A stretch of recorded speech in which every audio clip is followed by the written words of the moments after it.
Stéphane, bonjour à toutes et à tous. Cette année, en plus de la santé et de l'économie de la région, les banques cantonales romandes se sont aussi intéressées aux effets de la transition énergétique sur la Suisse romande.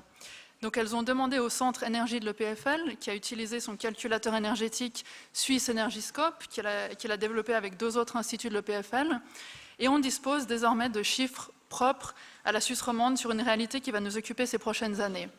On verra ça en deuxième partie de discussion, mais vous trouverez aussi tous les détails dans le sac du forum. Mais d'abord, je me tourne vers vous, Jean-Pascal. Que nous disent les prévisions pour l'économie romande ? Je crois que c'est des bonnes nouvelles, mais peut-être avant d'entrer dans le concret, un petit rappel. Les estimations et prévisions de croissance du PIB roman ont été réalisées par l'Institut CREA d'économie appliquée de l'Université de Lausanne, qui est rattaché à la faculté donc des HEC. Il me manque peut-être par contre le petit appareil pour passer les diapositives.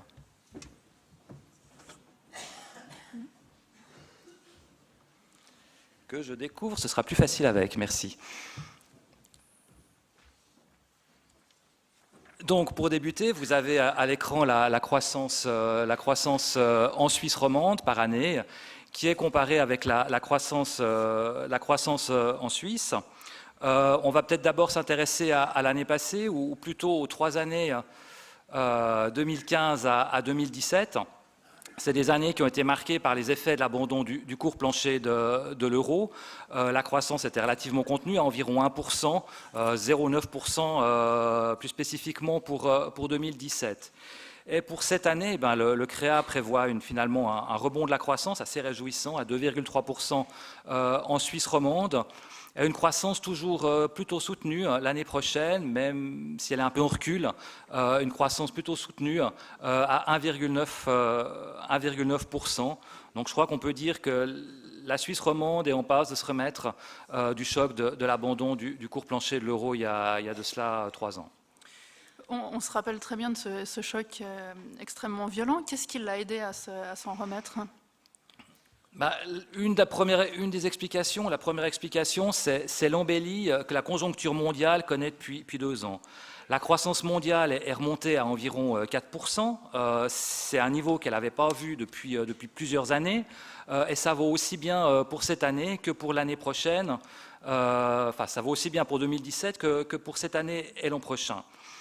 Cette embellie, finalement, elle est bien répartie sur la planète, entre les économies émergentes qui en profitent, mais aussi les économies développées, comme les États-Unis, où la croissance est robuste à 2,5%, ou alors dans la zone euro, où on a un taux de croissance de 2%.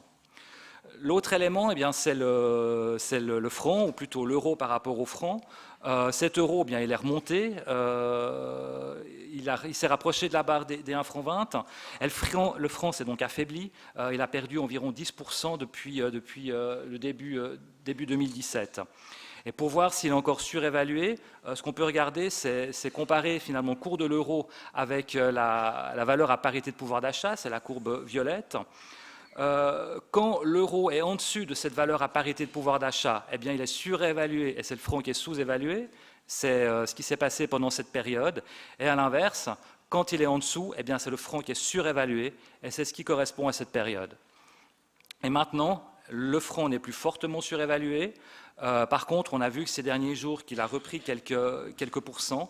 Et ça, c'est notamment à cause des discussions en Italie. Donc ça doit nous rappeler que les facteurs de risque sont encore là, ils sont nombreux. Des problèmes politiques en Europe, le populisme, risque de guerre commerciale, foyer de tension géopolitique. Je ne vais pas vous faire peur, il y a des pays très endettés aussi. Normalisation des politiques monétaires. Donc à court terme, tout va bien, c'est vrai. Mais il ne faut quand même pas oublier qu'à terme, ça peut changer.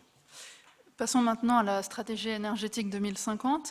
Pour mémoire, elle a 3 objectifs principaux. Le premier, la sortie du nucléaire. Le second, une baisse de 70% des émissions de CO2. Et le troisième, une réduction de moitié de la consommation d'énergie en Suisse. Qu'est-ce que ça signifie ? D'abord, on va peut-être essayer de faire ça sans mettre en question notre confort de vie et notre prospérité. Donc, après que la consommation d'énergie a été multipliée par 10 depuis 1945, on va essayer de ramener ça à ce que c'était à la fin des années 60 ou au début des années 70. En Suisse, aujourd'hui, les 2 tiers de l'énergie consommée est d'origine fossile. L'électricité représente un quart. Un peu de ce quart, il y a un tiers de nucléaire, 2 tiers d'hydraulique, et puis les autres énergies renouvelables, c'est quelques pourcents. Et le but, ce sera de réduire la consommation d'énergie fossile de 70% et donc d'abandonner le nucléaire. Pour compenser ça, il faudra consommer plus ou produire plus d'énergie renouvelable. On ne va pas remplacer toute cette énergie qui sera plus disponible. Donc il faudra aussi limiter les déperditions, consommer mieux. Et c'est ce qu'on appelle l'efficacité énergétique. Le gros potentiel, c'est le bâtiment, en isolant mieux notamment. Dans l'industrie aussi, en matière à limiter les déperditions. Et puis le troisième axe, c'est les transports, avec des véhicules moins gourmands, plus électriques, mais aussi avec un report vers la mobilité douce ou les transports publics. On voit que cette transition énergétique, c'est un projet vraiment ambitieux. Quelles sont les conditions pour qu'il réussisse ? Il faut que la technologie nous aide ou continue à nous aider. Donc il faut qu'elle continue de progresser, qu'on continue de faire de la recherche. Mais il faut aussi que la transition énergétique, ce soit un effort coordonné au niveau international. C'est déjà le cas, même s'il y a certains contre-exemples. Puis ce qu'il faut dire aussi, c'est que les premières pierres, elles sont là. La loi sur l'énergie a été adoptée il y a une année, elle est en vigueur depuis le 1er janvier. Et la première fermeture d'une centrale, elle est agendée pour l'année prochaine, c'est Mühleberg. Dans cette recherche, concrètement, qu'est-ce qu'ont donné les résultats des calculs du centre énergie ? D'abord, on voit ici sur l'écran comment la stratégie énergétique va faire évoluer d'ici à 2050 l'énergie consommée en Suisse romande en fonction des sources, à gauche sous forme de chiffres et à droite sous forme de graphiques.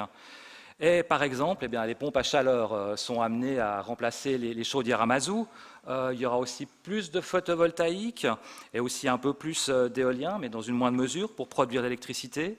La géothermie profonde qu'on n'emploie pas aujourd'hui, elle peut nous amener de la chaleur, elle peut aussi nous aider à produire du courant. Et à l'inverse, évidemment, plus de nucléaire et beaucoup moins de carburant et de mazout. Mais avant d'aller plus loin, peut-être une petite parenthèse. Premièrement, ces chiffres ils sont issus d'un modèle, et comme tous les chiffres issus d'un modèle et pas d'une boule de cristal, il faut les prendre avec un petit peu de recul. Ce n'est pas une science exacte non plus. Ensuite, entre le pays et la région, les enjeux sont finalement assez similaires, il n'y a pas de grande différence. Et la troisième chose, c'est un intérêt qu'on ne voit pas forcément comme ça au premier abord. Ces chiffres, ils résument une thématique qui est complexe. Ils la rendent plus concrète, plus simple à appréhender, et ça, je crois que c'est une grande qualité. Et peut-être fin de la parenthèse, on voit ici d'autres chiffres du centre énergie, c'est l'évolution de l'énergie consommée par utilisation, et c'est rapporté au nombre d'habitants, cette fois en Suisse romande. Tous les groupes sont concernés, il faudra que ça baisse dans les transports, l'industrie, le chauffage. L'énergie consommée par habitant, elle devra baisser de 53%. Et là, il y a une petite nuance avec ce qu'on observe sur le plan national, où la baisse visée est de 58%.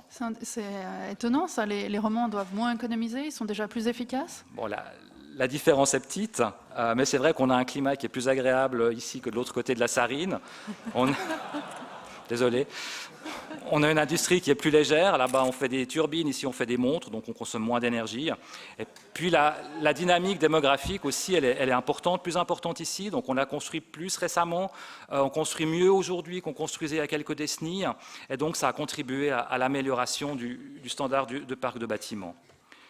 Et puis, le résultat, si tout va bien, une baisse des émissions de CO2 par habitant de 70%, avec une réduction de l'utilisation des énergies fossiles. On peut imaginer que tout ça va avoir un effet sur l'économie romande. Est-ce que cet effet a été chiffré ? Évidemment, ça aura un effet, c'est difficile à chiffrer, ça n'a pas été chiffré complètement, mais il y a quand même un domaine où on peut attendre quelque chose de positif, c'est l'emploi dans le secteur de l'énergie et des branches qui sont voisines. D'un côté, c'est vrai qu'on risque de perdre des emplois dans des domaines comme l'entretien de véhicules, les voitures électriques sont plus fiables, ou alors dans les énergies fossiles. Mais d'un autre côté, ça devrait être plus que compensé par des domaines comme les transports publics, même si le chiffre que vous voyez là, il ne tient pas compte de possibles progrès fondamentaux, par exemple la généralisation de navettes autonomes, auquel cas on n'aurait peut-être pas besoin d'autant d'emplois supplémentaires. mais il y a aussi des perspectives positives dans la mise en œuvre d'installations photovoltaïques ou éoliennes, ou avec la rénovation et l'isolation de bâtiments. Enfin, une autre perspective favorable qui a été mise en évidence par le Centre Énergie, c'est à terme une possible baisse de quelques pourcents des dépenses en énergie. Alors certes, il y a d'un côté des investissements pour l'efficacité énergétique, mais de l'autre, on aurait une réduction par la baisse des achats d'agents énergétiques, en particulier fossiles, et aussi par une baisse progressive des coûts des énergies renouvelables. Merci beaucoup Jean-Pascal Bechler. Donc s'il faut retenir 3-4 choses de votre exposé, un rebond de la croissance à 2,3% cette année, une conjoncture mondiale favorable, quand même quelques facteurs de risque, et enfin une transition énergétique que la Suisse romande aborde dans une configuration plutôt favorable. Merci beaucoup, il ne me reste plus qu'à repasser la parole à Stéphane. Merci à vous deux, on peut les applaudir.